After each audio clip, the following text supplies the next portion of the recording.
one aspect of the insanity of this world is we assume infinite growth on a finite planet. We are coming up against the limitations of that assumption. How do you suggest we accept the suffering that will entail? Thank you.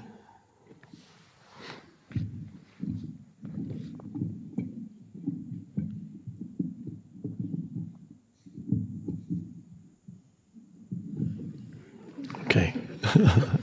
That was not the answer, that was just sound.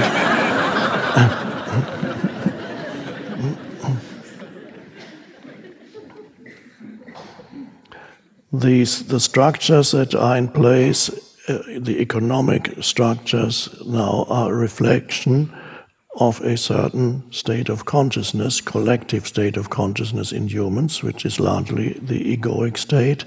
The ego needs always more because the ego lives in a state of constant insufficiency, a constant sense of neediness and lack.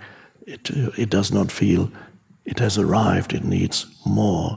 So that's the unconscious urge. So if that's in the individual human, and if that mind structure is in millions of individual humans, then these individual humans create these external structures, organizations, and so on, that reflect the original mind setting. So the companies that the economy needs to grow, and it cannot, nothing can grow indefinitely. It's just not, everything grows and then it shrinks or dissolves and then something new arises. That is a constant cycle.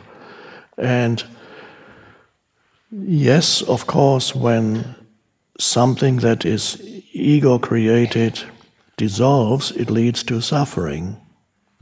That's inevitable. And it is this very suffering, I don't know if that's a politically correct statement, but I'll say it anyway, because perhaps the political statement is nobody should have to suffer. It's a travesty that humans suffer. Nobody should die. Death is a travesty. I'm against it.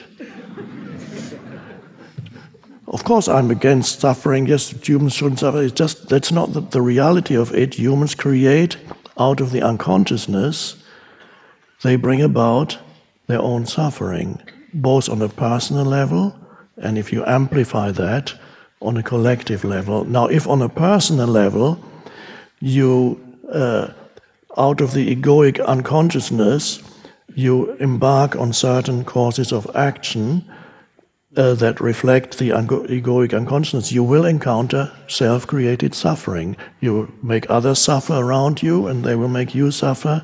You encounter the unconsciousness and the suffering that's generated by unconsciousness as a person.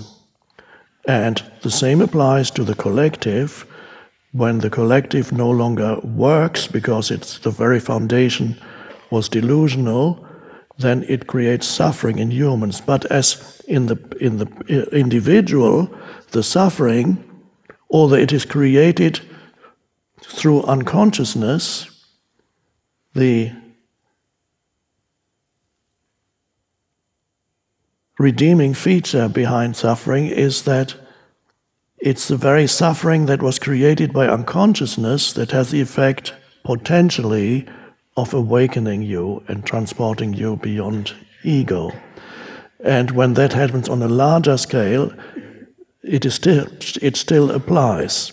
So there will suffering, humans will have to suffer, but ultimately, whether it's 1 million people who are suffering because a huge company has collapsed, there's always every one out of these 1 million individuals is one individual. There's your suffering. This one individual is suffering. And in the suffering of this one individual, there is a potential of awakening. But it is very helpful if as many people as possible come into contact with these teachings that show the possibility that is concealed behind suffering, and that suffering in a certain stage is inevitable as long as there is unconsciousness. And then the suffering itself has the potential of awakening you. And again, coming back to what we talked about earlier, the cross, the image of suffering, the cross is the image of suffering. The cross is also symbol for the divine. So it's the self-created suffering, both personal level and collective level, that is actually part of the evolutionary progress, the evolution of human consciousness. And one thing that is also good to remember is that we tend to regard every human being as completely autonomous entity. Here's the human and here's the rest of the world. Of course, the ego sees itself like that also. Here's me, the most interesting thing in the universe, and there's the rest of the universe. That's how the ego perceives me against the universe. That's the ego's perception.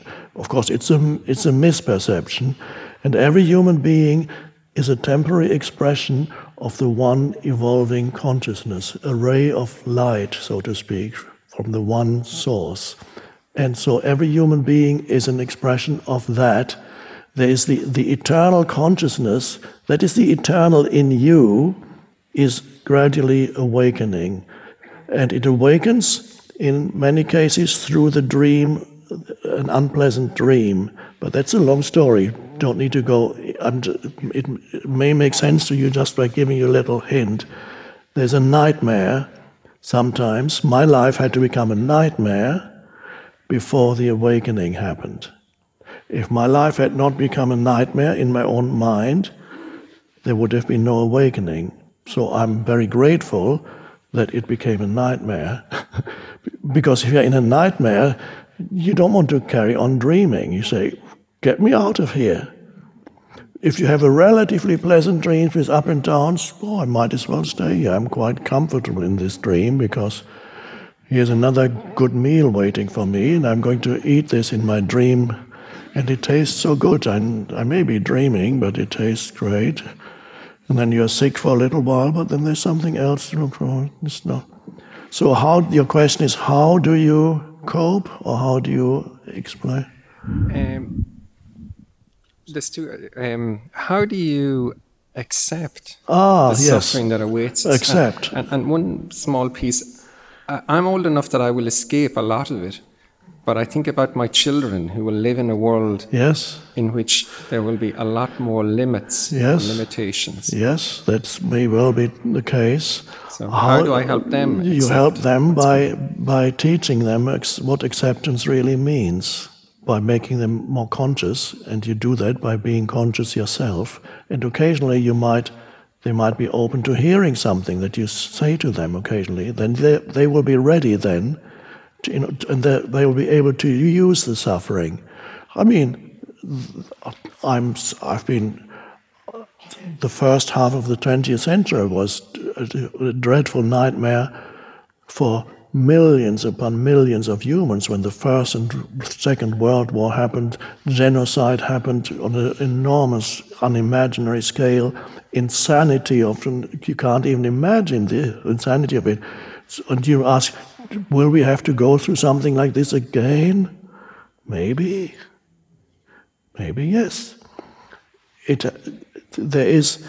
Teach them how to suffer, and by learning how to suffer, to go beyond suffering. That's what you can teach them. And then, so before you depart from this dimension, they will know, and then they are ready.